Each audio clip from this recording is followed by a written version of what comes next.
does the potential of the self-adhesive label need defending? Now I'll start with two provocations. First of all, is this soon an industry in decline? This is a similar graph to what Mike showed you just a few minutes ago, which basically shows the growth of the label stock market in Europe and North America over the past 20 years. This is a 3-year moving average of the growth rates based on Finland and PLMI statistics. And basically you can see that we've been trending down for the past 10 years in waves, but nevertheless trending down.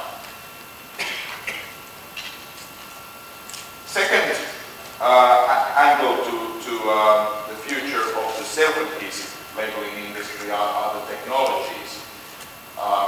So the technologies that we compete with, cut and stack, the old wet glue now maybe re-emerging as linerless, wraparound film, a relatively new entrant, especially in the beverage industry, roll-on shrink, on and shrink sleeve, then also as competitors to the self-adhesive labels. Now, what does this mean? What do the graphs mean? We've tried to estimate under certain conditions, obviously, the cost of total applied cost of the 1,000 bottles of the different technologies. And as self-adhesive, in terms of cost, we're pretty much here in the middle. We are not as cost efficient as the wraparound film or the wet glue. We are more cost efficient than these here on the right. But having said that,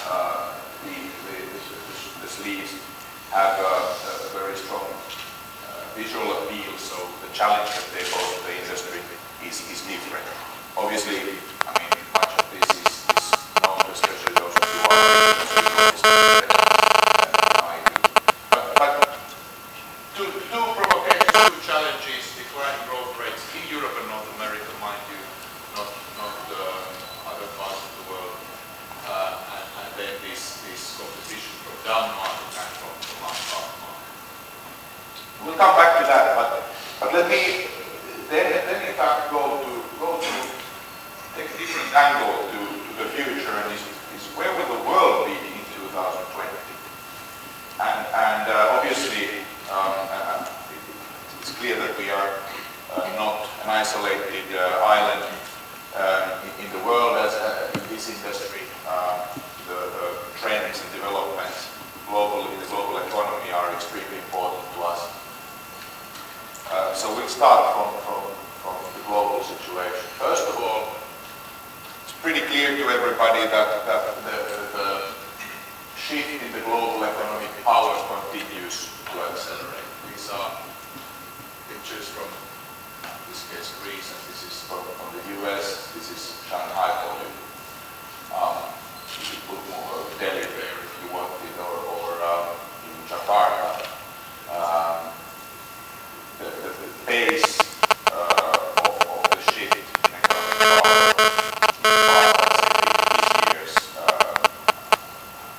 is beyond anything the world has seen in 1,000 years.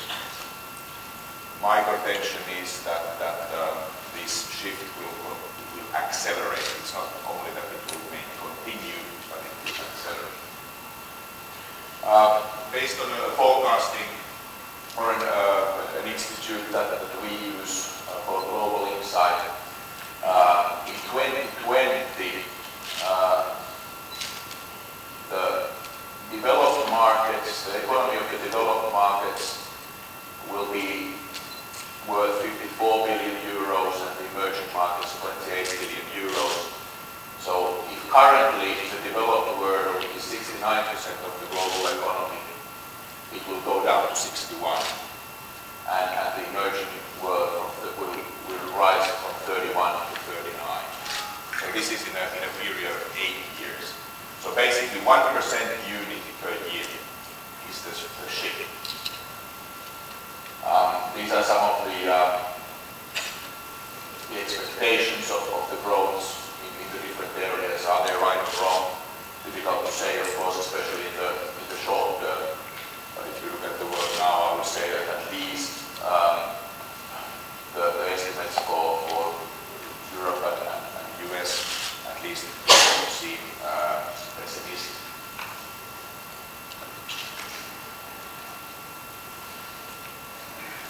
For us in Europe, in North America, debt probably now #1 issue. I lived 15 years ago, I lived in Brazil.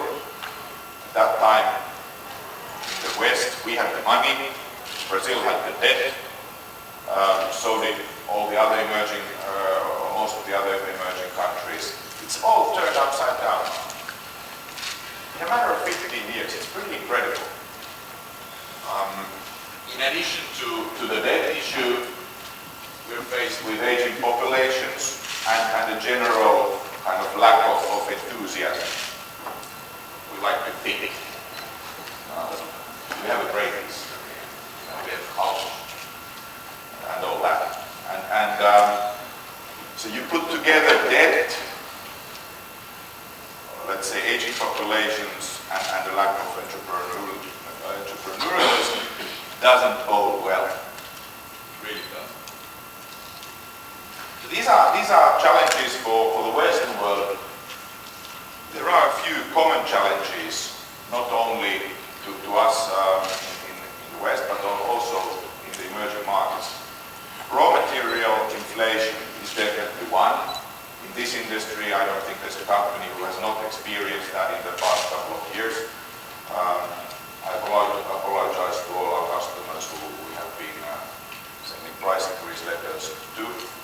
Unfortunately, my contention is that over this decade, this trend will continue.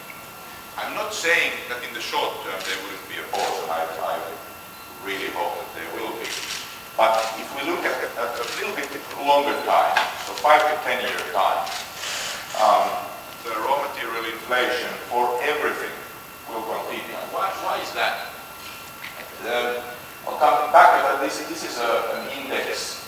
It's called, it's got a strange name, CRBDLS raw material index. I don't know what that stands for, but it's one of the most widely used raw material indexes, and it shows you the development of different of a basket of raw materials over a period of 60 years.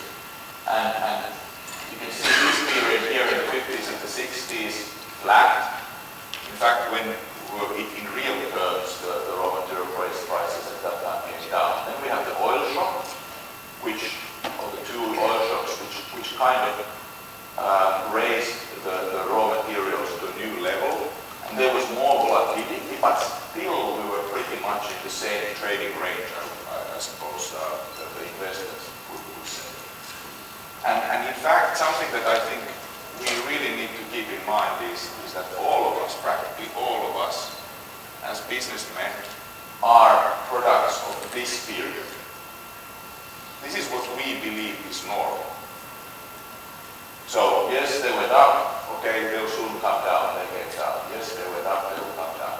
And this is how we managed our businesses.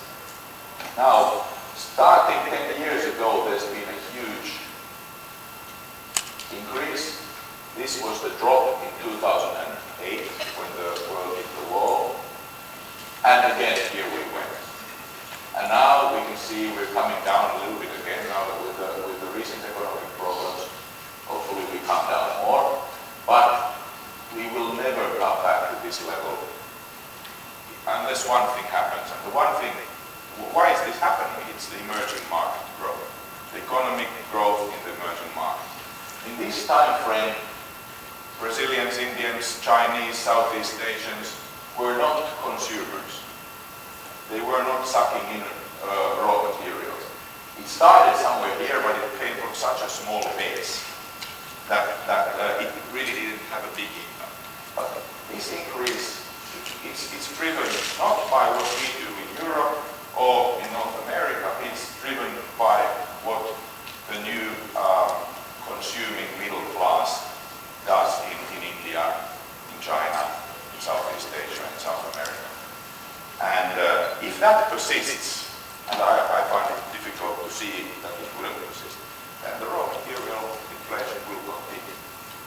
It simply is so that the world is running out of inexpensive raw material sources. So we have to go always to more expensive sources, which means that the prices of the commodities will go up. So this is a common challenge, and particularly, I'll still reiterate, we believe this is the normal. And our mindsets and our customers' mindsets are that, hey, you know, it goes up and down, but it's pretty much flat, which means that you can keep reducing sales prices. It's going to be very risky going forward if as an industry we continue to do that. Second thing that globally I claim will happen is the volatility will persist, which we are experiencing now. The cycles have become shorter and means that we have to be able, say, both to see through these short-term cyclical effects, but at the same time manage in different kinds of, let's say, in these quick curves. For many companies, it means that you cannot have as much debt on your balance sheet as maybe we are used to. Or let's say at least then it's a high risk. Okay, so much of global economy and thanks for bearing with me there, but I'm quite passionate about this. Maybe you noticed because I strongly feel that we need, as an industry, we need to understand and accept the economic situation in order to manage our business as well. On the self-adhesive outlook, as Roger and Mike pointed out in UPM Raflatac, about a year ago we started asking ourselves, are the growth rates of the industries even now and especially going forward going to be what we in our backbone we are used to talking of let's say GDP plus X growth and so what we did, we conducted an extensive study with a management consulting company, Bader company, and went into not looking backwards, but looking forwards and really looking at the drivers of self-adhesive labeling. And the first few slides on this, I'll start over here. First thing to again, this is not rocket science and maybe clear to some of you, but it wasn't totally to us that the first thing to start looking at is what is the growth of packaged products in general. Because that's what we serve. Eventually in the labeling industry, primarily we serve packaged products. There are some exceptions, for example, the A4, the laser products. There are some let's say automotive applications. There's a number, a few niches which are not packaged products, but by and large we are in the packaging industry. And now this is an estimate for this decade, what's the underlying growth rates in North America and Europe for packaged products. And it's 1%. Overall, 1% is packaged products growth. In fact, it has been that for quite some time already. The different segments, packaged food, beverage being the biggest segment, in fact, in the packaged products, health and personal care, household chemical, logistics, retail. So some of them slightly higher, logistics driven by manufacturing and internet shopping, could be between 2.5% growth. But overall, we're talking of 1% growth for packaged products. Again, this is now North America and Europe. Europe including Eastern Europe. Then the next question is, all right, fine. So what will it mean to self-adhesive? And based on this analysis, this self-adhesive gained some market share within the packaged products. But not to the extent that we are used to in the past 10 to 20 years. You all know better than I do that's been the primary driver of self-adhesive growth. It has been the share gain compared to, especially from the wet food. So according to this, our study, 0.4% a year would be the share gain, meaning the self-adhesive growth in this region would be about 1.4%. Did I lose the mic now? No. And here you can see the estimates for the different regions. One that we internally debated a lot is how could Eastern European growth be only about 3%, but there's something interesting we found that, at least to us, was a surprise, was that the share of self-adhesive labeling in Eastern Europe, of overall labeling, is higher now than in Western Europe. There's been a rapid technology shift, and the share is high. What this does not take into account is that we will probably see more exports from Eastern Europe to Western Europe. So this is not the, let's say, the apparent consumption, because these are the end consumption, the local end consumption figures. And finally, a little bit, the slide may be not the easiest to read, but it's an important slide. If we look at the penetration and this and why the self-adhesive will be taking less market share from other labeling methods than in the past, this slide hopefully helps explain that. First of all, if we start here from the left, of all, let's say, labeling, including the direct printing of products, self-adhesive labeling is about 30%. This is glue applied, sleeves, and then the direct printing. And if we look at the different end-use segments, so beverage and food are the big segments in terms of products sold. And our penetration as self-adhesive here is rather low. Where our penetration is high is in these smaller categories: health and personal care, household chemicals, logistics, retail, office products. And so you can see the green part is extremely high. There are segments where practically 100% of the consumption is in self-adhesive. So we can't grow here anymore. We can't grow the share here anymore. So in these segments where we have high penetration, we are at best holding our own. In some cases, maybe slightly losing, for example, to sleeves. So we will be following in these segments the overall packaged product growth, which is probably about 1%. Now, the good news, the opportunity lies then here, obviously, in the beverage and in the food. And in fact, according to this study, if beverage and food, if packaged food consumption in these regions are growing only about 0.8% and beverage is 0.9%, self-adhesive growth in these segments would be 3 to 4 times fast. So roughly 2.5% a year. So the opportunities lie there because of the low penetration.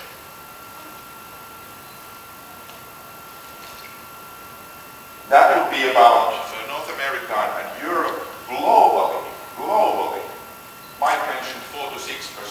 That would have been the global self-adhesive growth in the past 10 years. According to this study, this estimate, it's an estimate obviously, going forward the growth would still be 4 to 4.5%.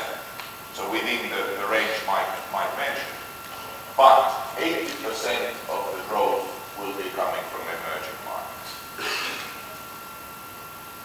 And in our industry, if now, let's say, in terms of square meters of labels the developed world is now about 10.4 billion square meters, we would increase by about 1 billion to 11.5, but the emerging markets would almost double during this decade. It's led by Greater China, 12%, South Asia, which is mainly India, 10%, Southeast Asia, 8%, Latin America, 6%. Again, estimates and it's not going to be the final truth, but what we've done or what we've attempted to do is go to the drivers of where our products are being used. So not just look at self-adhesive as such, but go a little bit deeper to what's driving self-adhesive development. But this picture, in fact, now is very similar to the one I had here. Very similar picture to the economic development. And, well, shouldn't be a big surprise. We are strongly impacted by the economic. Okay, then just finally. So what does that mean to us? I don't want to I don't want to put strong recommendations, especially for customers who are you are the people to decide what to do with your businesses and how to develop them. But a few ideas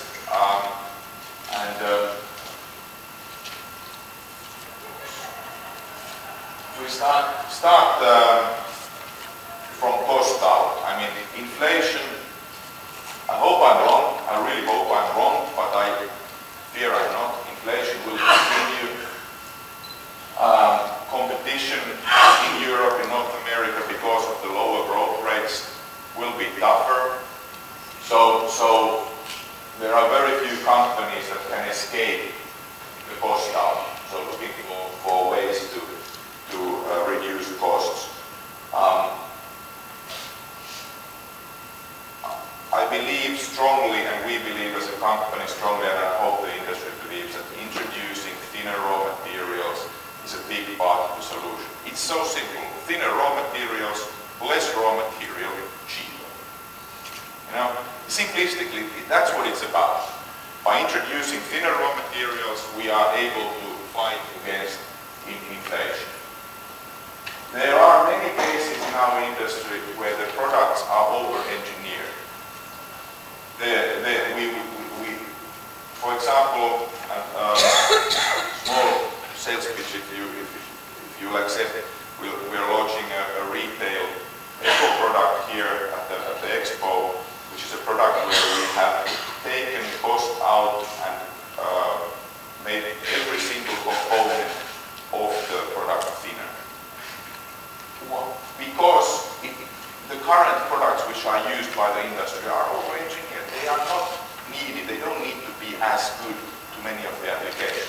It's not going to be a universal solution for everything, but to many applications that will be a good solution. And I'm sure that many of you will have these kind of products, and I hope that we and our competitors will be able to develop new products which are thinner and also not over-engineered. Another part then is that with these thinner materials, we are able to help other efficiencies, other cost efficiencies. The distribution costs are lower. The roll changes, for example, your customers need to make will be less. So there's a number of additional benefits. Different angle to this cost out then, which has been happening to some extent now in this industry, but I believe has to happen, and I'm talking of the printing industry, not the materials part of it, is the consolidation. Because the consolidation is a great way to take costs out. You will be able to use less overhead or cover with the same overhead costs, sell more. I'm I'm not saying it's going to be the solution for every single company and every single end use. This is such a versatile and diverse industry. But in many cases, the consolidation, it's a great way to take cost out. Another part, if we think from the self-adhesive part, as a self-adhesive industry, if we are at risk of losing business to other labeling technologies, what do we do? I mean, the key thing is to listen to the customer and find ways to continue to be relevant, and at the same time differentiate them from competition. And one great way is leveraging the recycling opportunities. I'm happy both Mike and Kurt took this up. An increasing amount of end users and brand owners are interested in their, what they call green credentials, and we can find ways to help them there. And the great thing there is, immediately when you're able to talk about things like such as recycling, you're not talking about price. So as a printer, it means you have something else to discuss with your customers than just price. I mean, there are a number of probably also in this room, but we are working with a number of label converters in different parts of especially Europe, but also North America, where we are offering these recycling solutions. And then, of course, this came up already also in the presentations earlier. I mean, as label printers, this is not something necessarily we as material suppliers like, but to be honest, of course, you have to offer a wider product portfolio to your key customers than just the self-adhesive label. So pretty clear way to mitigate the threats from the other technologies. And then finally, it's not only about cost out, it's not only about mitigating threats, but it's also, as an industry, as companies, to continue to demonstrate the potential of the self-adhesive label. I mean, we shouldn't forget that still the basics are strong. I mean, this is the most versatile labeling technology. It still has excellent visual appeal, and especially in the short runs, and as Mike mentioned, that seems to be a continuous trend, ever shorter runs. This is a great solution. We need to keep reminding that, and what we need to keep doing is developing ever more specialized solutions to the customer needs, which other labeling technologies cannot meet. For example, it's a small example, but it's somehow demonstrative recently. If you think about the neck label on a wine bottle, if you want to have high quality embossing, you need to have a very thick material. How do you do that so that the label sticks well? You need a special adhesive solution. That's an example where other competing labeling technologies cannot offer. The versatility of this industry in terms of the material technology keeps offering the opportunity. But we just need to really work hard.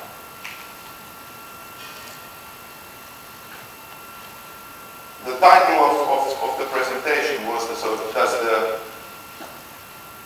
the potential of self-adhesive label need defending?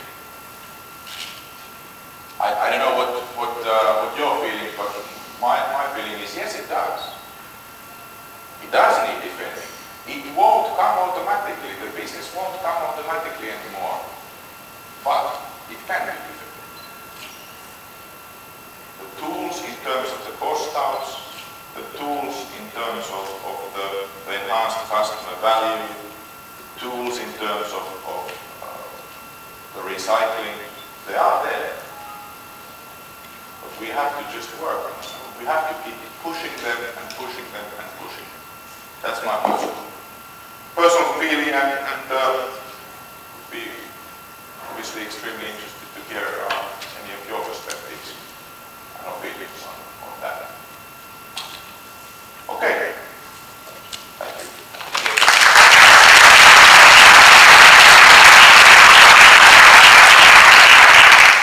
Thank you very much, Jussi. I hope you found that very interesting. It takes a slightly different